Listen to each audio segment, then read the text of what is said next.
delicious autumn.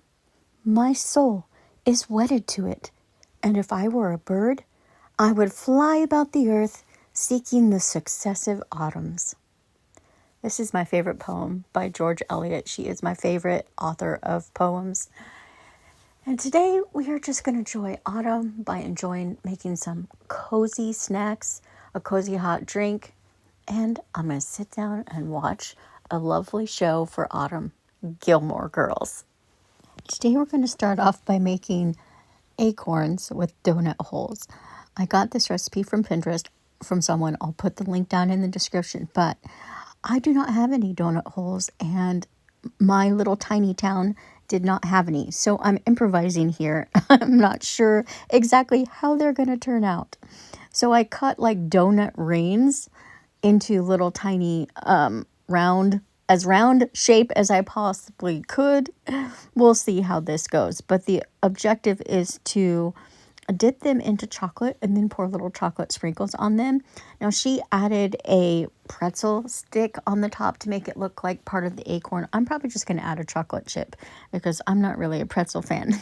But the first thing I'm going to do is mix up some cinnamon and sugar and roll these little balls in there because I had to cut them. So I'm just adding a little bit on the sides where they were cut. And yes, could I have made my own donut holes so I didn't have to go buy some and cut them in an odd shape? Yes, I could have, but I just had surgery on Thursday, and so I was not feeling up to making donut holes. This was about as much as I could attempt this last weekend. So I'm just going to go ahead and finish rolling all of these little balls into the cinnamon and sugar, and then it'll be time to melt the chocolate. The best part, the chocolate, I'm going to go ahead and pour this half of a bag of chocolate chips into there. I know I don't need that much, and for those of you who do not have extra containers to store stuff, making this plastic wrap a tight ring around this bag helps keep the chocolate chips from going stale. Now what I'm using here is called a double boiler for those of you who are not used to cooking or baking anything. And it's simply the pot below has water in it, and it will boil and start to steam up this top bowl. Melting the chocolate chips in a double boiler allows for them to be melted with a slower, more steady and gentle heat rather than quickly in the microwave. Both ways you want to melt the chocolate chips slow. But in the double boiler, it's easier, at least for me, to do it in a double boiler so that the chocolate chips don't burn. And when you melt them in the microwave, and if you don't do it on a slow, like a few seconds, stir it, slow, few seconds, stir it, then it's going to burn. And it's just easier for me to watch the chocolate chips slowly melt if they're in a double boiler. I don't like constantly opening the microwave, pushing the button, stirring it, pushing the button, stirring it. Either way will get your chocolate chips melted. I just prefer this method. I know, I'm weird. It kind of just, to me, it tastes better over a double boiler. I don't know. But when you put water in the bottom of the pan, you don't want to put more than like an inch or two because you don't want the bowl touching the water in the pan. This process of melting the chocolate chips in the double boiler probably took about 15 minutes, and now we're going to go ahead and dip the donut holes into the melted chocolate. Now don't worry about that smoke steam that's coming up. That is just from the cinnamon sugar that fell off the donut hole as I was moving it over to the chocolate. You don't want to dip it all the way, just dip the top of the little donut hole. And then add some chocolate sprinkles. You can choose to put pretzel sticks. You can choose to put whatever you want to make it kind of look like the stem. I'm going to just probably put a little chocolate chip on the top, or you can swirl it around in the melted chocolate to make the melted chocolate kind of just look like it has a tiny little curved top like an acorn stem. Whatever you want to do is up to you. Now, if the pan starts to get too hot while you're in the middle of dipping all of these things, just simply remove it away from the heat for a few seconds. Finishing dipping up the rest of the donut holes.